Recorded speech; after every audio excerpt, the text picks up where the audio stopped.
What's good, everybody? Welcome back to another video. In today's video, we are going to be talking about the soul trap theory.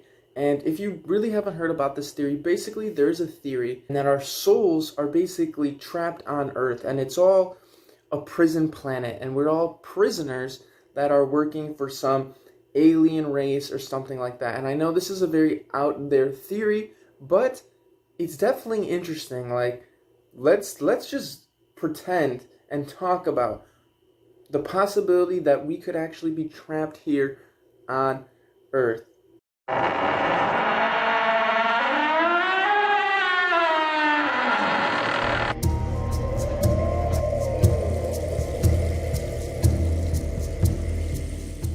Today, we are going to be reading a post from Reddit, and the Reddit community that we're going to be reading is called Escape Prison Planet. In the Escape Prison Planet Reddit, there is someone who wrote up this huge post basically about the whole theory about being trapped in this cycle of being stuck on Earth. We are going to read that together. The title of this article is, "I've researched the afterlife for nearly 10 years, and I am convinced that reptilian beings are real and that the tunnel of light that people see when they die is a trap."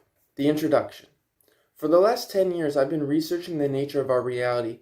Who or what controls our society from the shadows, and more importantly, what actually happens when the physical body dies and the soul leaves the body. Do we go to heaven? Do we go to hell? Do we just cease to exist? Is there a God that takes care of us? Once you begin to realize what's actually going on and how deep the rabbit hole really goes, you will never see the world in the same way. So buckle up and get ready. This is not going to be easy to swallow for most people. The whole point of this post is not to frighten you, but to present you with the conclusions that I've come to in regards to what actually happens when our physical bodies die after having done what feels like endless research from every possible angle. I have thoroughly investigated near-death experiences, out-of-body experiences, astral projection experiences, past life regression, hypnotic data, remote viewing data, ancient texts, and more. I cannot say I know with absolute certainty what happens when we die, but what I do know is that all these different ways and methodologies of researching led to the same conclusion, and because of that, I believe that Earth is a prison planet and a massive farm used by various parasitic entities who are using us and have been using us as energetic food for what appears to be a very long time. I will share plenty of evidence from different sources and perspectives to make sure you understand how I connected all these dots and why I came to these conclusions. I promise you that the deeper you research this stuff, the more you will begin to realize that this is extremely real, important, and it's possibly affecting every single one of us. All I am asking you is to keep an open mind and analyze the evidence yourself. Different sources that have nothing to do with each other indicate the same scenario, so what I'm about to explain below is the conclusion of all the sources. I have listed all the sources at the end of the post as well. This post isn't necessarily about what one person is saying, it's about what the evidence is showing. So this next part is reincarnation and the white tunnel of light. You know how anyone who's had near-death experiences talks about seeing the tunnel of light appear in front of them, or having met members of their family who have passed away? In some rare cases, even met and spoken to who they thought was God? My research suggests that the tunnel of light which appears when we die is a trap designed to wipe the whole memory of our last incarnation and to recycle our souls into another body, thus keeping us in an infinite loop here on Earth. Because of this, the overwhelming majority of people walking on Earth have total amnesia and don't remember anything about their past existences, nor anything from periods in between their lives. If you do some research though, you will notice that there is, however, a small number of people worldwide who are able to recall very specific details regarding who they were, what they did for a living, where they lived in a past life. For this statement, he has evidence. So let's go ahead and check out the evidence that he has. Oh, he really gets in there. Okay. So yeah, we're not going to have time for all this. This video would be way too long if you want to check out these. But this is basically a video on evidence on reincarnation. Oh yeah, these are like 40-minute videos that this guy's got to back up his stuff. I'm sure there's great evidence. However, we're not going to look at that because I pretty much believe in it, reincarnation and stuff already, so I don't really need to be convinced. But if you want more evidence on that, you can do it in your own. I just don't want this video to be taking forever. But these pieces of evidence basically show that reincarnation is a very real phenomenon. Despite what some of the world's religions claim to happen to the soul when the person dies, the reason these people's memory have only been partially erased and not fully erased remains unknown for now. The reason people that went through near-death experiences didn't come back with their memories wiped is because, unlike people who have died, they didn't end up going all the way through the tunnel of light to reach its destination. So now we're going to talk about the astral realm, the reptilians, and their agenda. The reptilians are found in the literature of multiple ancient cultures across the globe. Jainism and Hindu talk about the Naga, who are described as half-human, half-serpent deities. The Aztecs used to worship the Quetzalcoatl, I don't know how to say that word, I'll pop it up, whom they described as the serpent-like god. The Hopi Indians in North America referred to the race of reptoids called the Shiti, translated snake brothers. In Africa, shamans claim to bear extensive esoteric knowledge of a race of reptilian beings called the Chitauri, whom they say control the earth. Chinese, Korean, and Japanese legends talk about the race of reptilian beings called the Kappa. The Gnostics talk about the parasitic entities, whom they call the archons, who not only use humans as an energetic food source, but also prevent our souls from leaving the material realm upon the death of our physical bodies. So, if you don't really know much about the reptilians, it's basically just a theory that it's an alien race. Some people think that they live in the middle of the earth. Some people think that they just live among us. They can shapeshift. Some people think like celebrities. I'm sure you might have heard of those clips where you can like see their eyes change or whatnot. The reptilians are both physical and astral beings.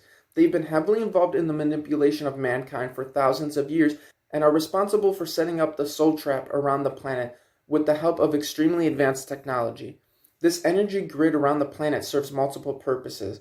One of its main purposes is to project this tunnel of light in the proximity of people who have just died in order to lure their souls in.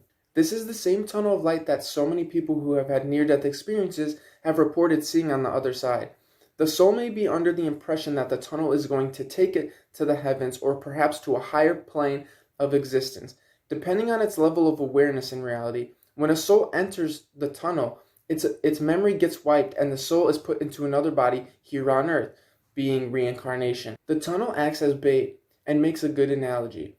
Imagine a fisherman and his fishing rod. He throws in the bait, which hides the hook, and the fish gets trapped in it when they bite it. We get tricked and trapped by the tunnel of light in a similar way. If we weren't aware that it is a trap, in this case, we're the fish. The reptilians are the highly intelligent, highly advanced technological beings, and they lack empathy, which makes them dangerous. These beings see themselves as gods, and humanity as their enslaved cattle. The reason that they want to keep us here is because they need to feed off us energetically. When people go through any kind of suffering, these entities feed on our lower emotions, such as fear, pain, grief, anger, jealousy, rage, anxiety, lust. Rudolf Steiner, one of the most prolific and gifted scientists and philosophers and esoterics of his times, explains how the archons feed on our fear and anxiety. The majority of people living on this planet today have been continuously reincarnated on this planet for thousands of years because we keep falling for the same trap when our physical bodies die. Most of us have no memories of our past existence since our memories get wiped before every reincarnation. So every time we are born on this planet, we think that we've just arrived for the first time, which with a grand purpose or mission to fulfill given to us by who we think is God. When our physical bodies die, or when we have an out-of-body experience, our soul goes into the astral, and while we can still observe what's happening on Earth, we are no longer able to interact with physical matter. These parasitic entities exist mainly, but not exclusively in the astral plane.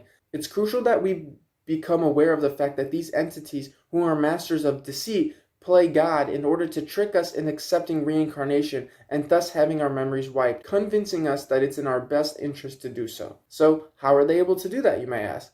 When we're out of our bodies, the laws of physics as we know them no longer have the same effect in which we are able to do things that would be impossible in the physical world. Our souls are pure energy, so in the astral spirit realm, we can change the shape of our astral body into anything we want simply by willing it to happen. Because unlike the physical world, we can use our consciousness to manifest a different looking body in an instant when we're in the astral plane. Since we are no longer affected by the physical laws and limitations, we can also fly around or teleport simply by using our intention to do so. We can even go to higher vibration realms where the real good-hearted beings live, if our vibration is high enough. If you understand that in the astral, any entity can change the shape of its astral body into anything it wishes to, then you realize that even the most malevolent entity possible can present itself to you in a different form to trick you into thinking you're speaking to God or your guardian angel, or even to put one of the members of your family who passed away. They do this because they know you put trust in these religious figures or in the familiar faces, and once they gain that trust, they can easily manipulate you into doing things that are not in your best interest at all. They masquerade as beings of light that emanate a fake sensation of love and make you think that they're the good guys who are there to guide you and give you your next mission to fulfill. This is even mentioned in the Bible, and he quoted a part of the Bible right here that says, "And no wonder, for Satan himself masquerades as an angel of light." So this next section is called Afterlife Tricks and Scams. If you don't enter the tunnel of light when your time comes, you need to be aware that these entities will present themselves to you in a form of angels, Jesus, God, saints, guides, ascended masters, guardian angels, and they're going to try to convince you that you need to go back to Earth so you can pay back your karmic debt or continue learning, or that you have to go back with a special mission to fulfill, which is complete bullshit. But we keep falling for these scams because they tend to make sense from our narrow and pre-programmed perspectives. Good luck fulfilling that special mission if you can't remember what the mission is. We put blind trust into what they say to us because of the constant religious indoctrination during our lives on Earth, and these beings know that.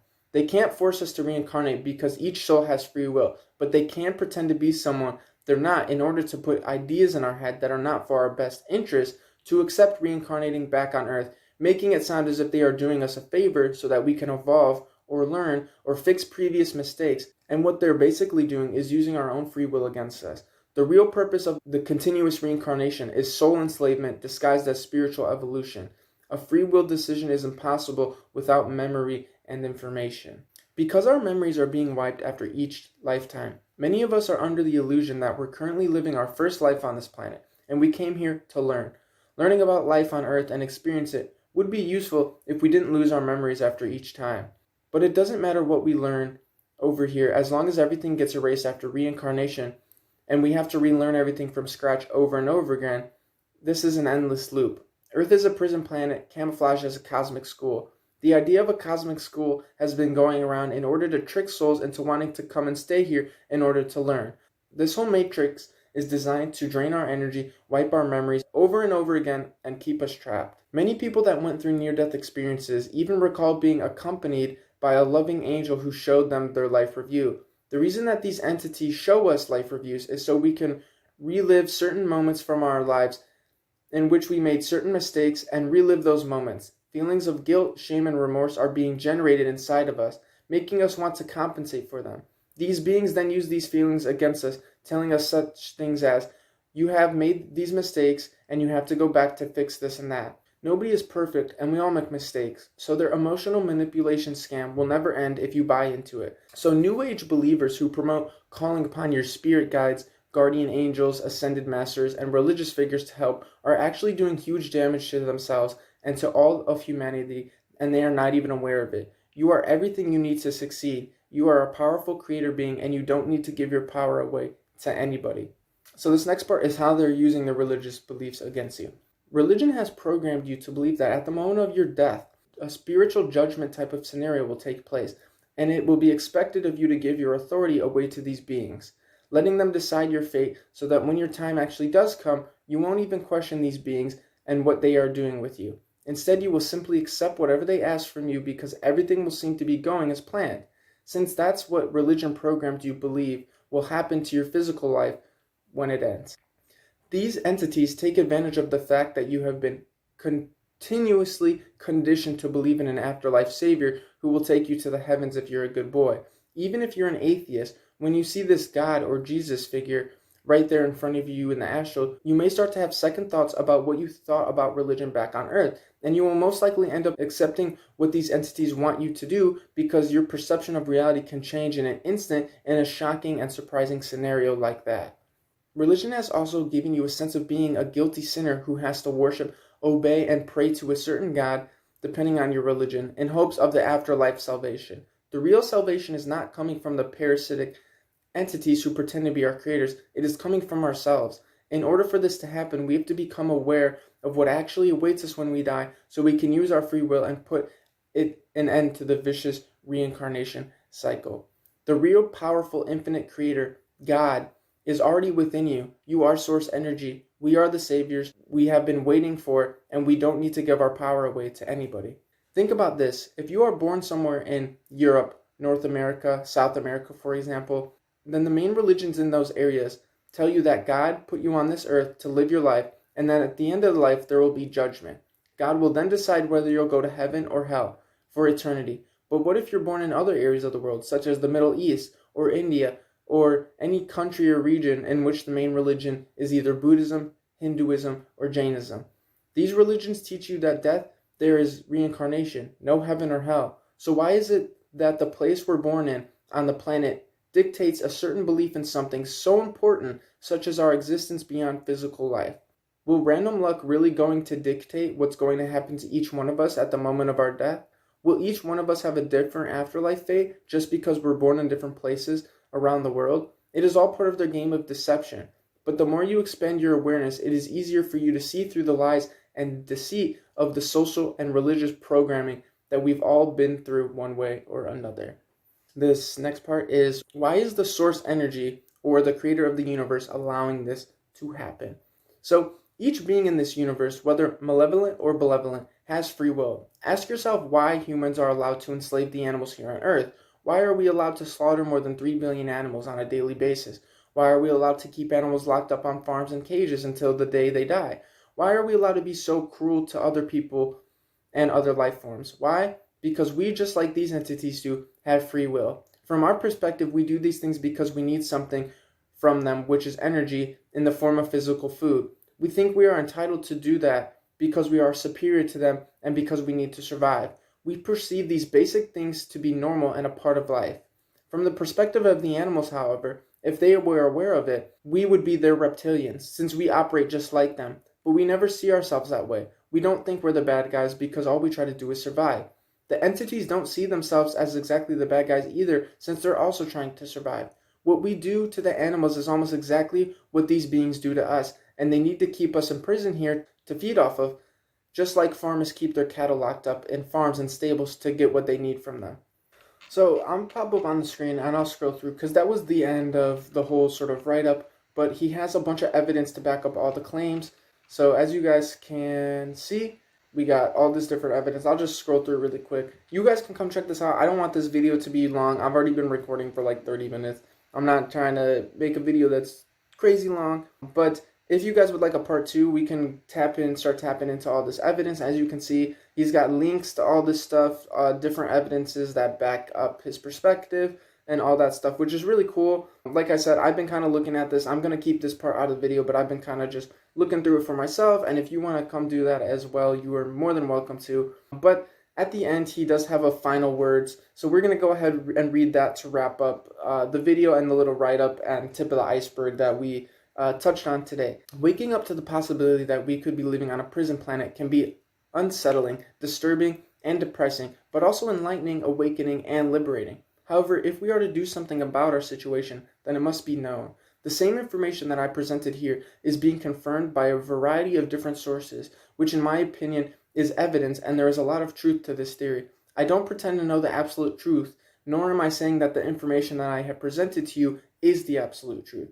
The only thing I can say is there are conclusions I've reached about our reality and the afterlife after having researched them for many years. If anyone says that they are 100% sure, without a shadow of a doubt, about what happens when we die, then that person is a fraud in my opinion. Nobody will be able to get the 100% absolute truth about this stuff. But what you can do is research this topic from every angle, perspective possible so that you can start to put as many puzzle pieces together as you can, which will allow you to have a greater understanding of who we really are, where we came from, and where we're actually on this planet for. So do not stop here. I highly encourage you to do your own research on the subject and try to come up with your own conclusions about what awaits us when we die.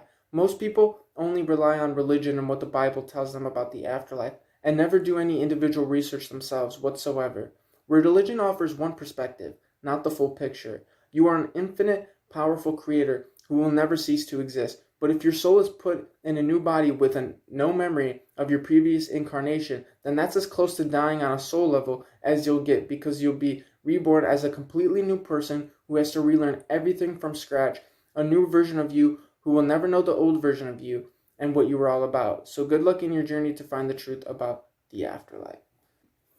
That is a lot to take in. What are you guys thinking right off the bat? So I will say I have looked into this theory before, and there is some very interesting evidence about this theory, and it's honestly kind of scary to think about. I don't think you should be scared. Obviously, they feed on that, as you remember. So being scared isn't going to help anything. But it's scary to think that this could be a prison planet and that we are trapped here and that we have been continuously fooled over and over again. I really like the comparison that they make to animals in this, because I think that people should really understand that the way we look at cows and the way we treat animals and all that, we could be that to someone else. We could be on somebody else's farm. And we could be those animals that are needing to be harnessed. And I think that's really good to think about, because we don't really know where we're at in the chain of things. Like, we think we're at the top, but that's just because of our very limited knowledge, you know what I mean? I would say there's some very good evidence for this, and it's fun to believe. It's fun to think about, but I don't know if I 100% believe it. I would have to go look at more of the evidence that this dude has produced and left here to really know where I stand on it and to see if the evidence even helps back it up more. But just from a quick write-up, definitely interesting to read about and to look at. And he's got me wanting to do more research on this theory and kind of just take as evidence. So let me know if you guys are interested in some more evidence that this guy has, and we can kind of look through that and see more and dive deeper into this theory. But I just wanted to make a video that kind of brushed on the surface of what the whole theory is about, and we'll see how that goes. And if you guys want more, then we can do that. So yeah, thank you guys for watching. I will catch you guys in the next video. Peace and love.